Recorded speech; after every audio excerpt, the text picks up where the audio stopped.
E daí, pessoal, tudo bem com vocês? Eu tava saindo de casa e veio a mente de fazer um vídeo, né? Tô gostando muito dessa ideia de fazer vídeos e trazer para vocês. Tô sentindo que talvez isso alcance pessoas que ainda não conheceram, não tiveram a oportunidade de ouvir essas coisas. E eu vou tentar trazer alguns fatos para vocês que lhes ajude, esclareça um pouco essas essas coisas. Vou começar falando sobre a criação, né?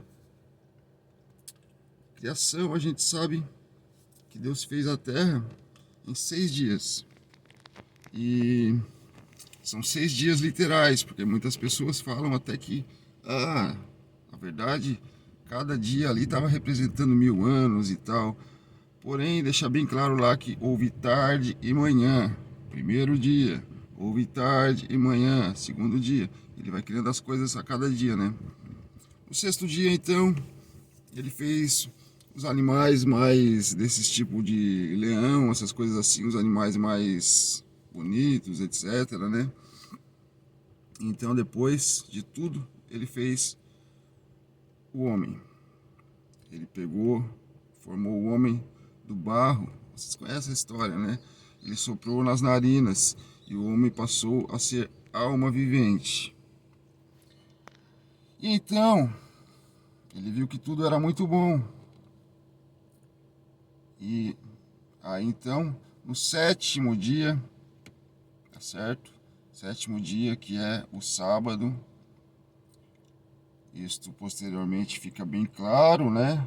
Na verdade, por mais que a sociedade hoje em dia viva como se o primeiro dia fosse o segunda-feira, o calendário deixa bem claro que o primeiro dia é o domingo, sábado é o último, sétimo dia é o sábado. Nesse dia, então, Deus descansou, abençoou e santificou o sétimo dia, por ter descansado de toda a obra que ele fizera. Ora, Deus não precisa descansar, ele fez isso para nos dar o exemplo. Da mesma forma, indo um pouco para frente, depois eu volto. Jesus também, ele depois de ter acabado toda a sua obra de salvar a humanidade, ele descansa. E sabe que dia foi esse? Ele morreu na sexta. No sábado, ele ficou na tumba. Só foi ressuscitar no domingo. Meus amigos, eu acho que tem alguma coisa de especial nisso, né? Olha, se trata não só apenas do sábado. Eu sou assim, não gosto de ficar frisando, o sábado, o sábado. Não, é os 10 mandamentos, tá certo? Esses 10 mandamentos, eles foram dados por Deus a Moisés. Moisés, depois de ter jejuado 40 dias lá, eu não sei a história tintim por tintim, né? Mas vai dar para vocês entenderem. Moisés, depois de ter jejuado lá 40 dias lá no Monte Sinai, né? Até por sinal, Jesus também jejuou 40 dias antes de começar de fato o seu ministério como o Messias e Salvador da humanidade. Então, Moisés, depois de descansar, depois de jejuar lá 40 dias, ele recebe as tábuas da lei. Estas tábuas, elas foram escritas pelo próprio dedo de Deus. Só é dito 2 vezes na Bíblia que isso acontece, de Deus escrever com o próprio dedo. Quando Melquisedeque, se eu não me engano, quando o filho de Nabucodonosor, o rei da Babilônia, ele começa a lá o seu reinado lá e tudo mais, ele traz todos os utensílios do santuário de Deus e começa a tomar vinho e a usar aqueles utensílios. Isso foi um mal terrível. Então, aparece uma mão misteriosa na parede ali, uma mão misteriosa, uma mão sobrenatural, escrevendo em uma língua lá estranha, que diz que esse reino já passou de você e tal. Isso é contado na Bíblia. Fora isso, tem a própria lei de Deus, que foi Deus que escreveu com a própria mão. Agora veja que engraçado. Esses 10 mandamentos ele pegou e levou para o povo, né? A história conta que depois desses 40 dias que ele estava ali jejuando e voltou com essas tábuas, o povo tinha se corrompido, né? Tinha começado a adorar um bezerro de ouro e tudo. Mas a história vai.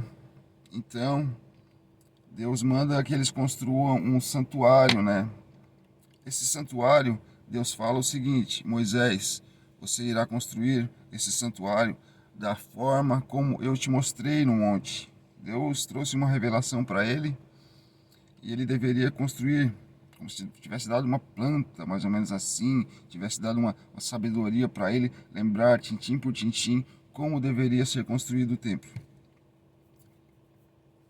O templo, todo mundo participou, Deus instruiu com muita sabedoria, com muita inteligência, com muitos dons de artistas, né, que faziam decorações lindíssimas, e o povo todo doava ouro, e o templo foi construído. O santuário, aliás, o santuário era uma tenda, né? Era uma tenda. A tenda ficava no meio da congregação, uma coisa muito organizada. E os 12 filhos de Jacó eram as 12 tribos de Israel, né? E então, ao redor desse santuário, ficavam cada tribo organizada pela sua família. Tudo muito bem organizado. Então ficava a tenda da congregação, que é o santuário, e ficavam as famílias acampadas, todos em barracas assim, porque eles estavam no deserto, né? Eles tinham acabado de sair do Egito, onde eles eram escravos. Moisés foi o libertador, etc. Aonde foram parar essas tábuas? Deus manda que fosse construída uma arca lindíssima, adornada com tudo e tudo mais. Vejam a santidade dessa lei, meus amigos. Eles construíram essa arca, um baú de madeira, muito lindo, muito adornado, com muito ouro e tudo. Em cima dessa coisa ficava o propiciatório, que era a tampa, né? A tampa era o propiciatório. O propiciatório era o propiciatório ali, uma coisa que é propício, né? Então, em cima desse propiciatório eram feitos 2 querubins, um de cada lado, assim, esculturas, né? E cada um ficava com uma asa apontada para o próximo ali. Dentro dessa arca, então, foi colocado as tábuas da lei. E esta arca, com as tábuas da lei, foram colocadas dentro do santuário, que era um lugar exclusivamente reservado para os sacerdotes, os levitas, que se incumbiam dessa tarefa. Só eles podiam ministrar no santuário de Deus, nas coisas de Deus. Arão, o irmão de Moisés, era o sumo sacerdote. Mas só que dentro desse santuário, dessa tenda da congregação, porque realmente era uma tenda, né? E então dentro desse santuário existia outro compartimento, que era o Santo dos Santos. Era um compartimento reservado. Então fora ficava o incensário, ficava uma mesa do lado desse incensário, quer dizer, ficava o incensário na frente, o incensário ficava na frente, onde eles ofereciam sempre incenso, que significava as orações do povo. Aí então, de um lado ficava o candelabro, tinha sete velas ali. Na verdade não eram velas, era queimado com azeite, né? E do lado desse candelabro ficava os pães da propiciação. Tudo isso muito simbólico, né? Porém, então, atrás desse incensário ficava o Santo dos Santos.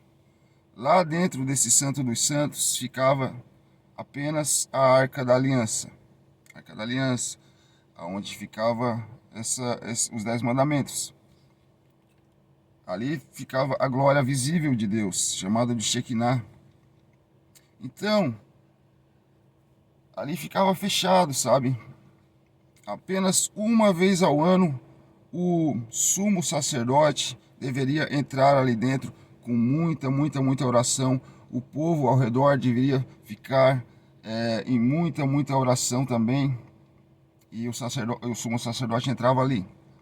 E ele, depois de sacrificar um cordeiro, uma vítima ali, ele pegava esse sangue, ia lá e aspergia sobre a arca. Essa arca era só o receptáculo dos 10 mandamentos. Então, os 10 mandamentos a gente sabe, é uma coisa, poxa, dificílimo de guardar.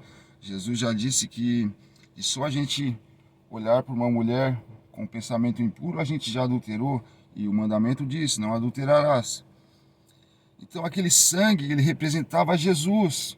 Então era preciso que o sangue fosse jogado ali simbolicamente para que tivesse uma purificação de tudo aquilo. Bom, eu acho que isso significa muita coisa, né? Para mim significa muita coisa. Eu espero que signifique para você também. Voltando a os 10 mandamentos. A gente sabe que os 10 mandamentos, eles são, na verdade, o quarto mandamento, ele é o selo de Deus. Por que a gente diz que é o selo de Deus? Porque é o único mandamento que diz quem realmente Deus é. Fala o seguinte, guardarás o sábado, porque em 6 dias fez o Senhor os céus, a terra, o mar e as fontes das águas. Isso está dizendo que Ele é o Criador do mundo, tá certo?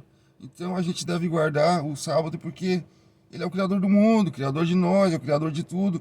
Ele é o mantenedor de tudo. Bom, a Igreja Católica, ela foi uma igreja que na Idade Média, ela perseguia os cristãos, tá certo? Bom, não tenho muitas coisas boas para falar sobre a Igreja Católica.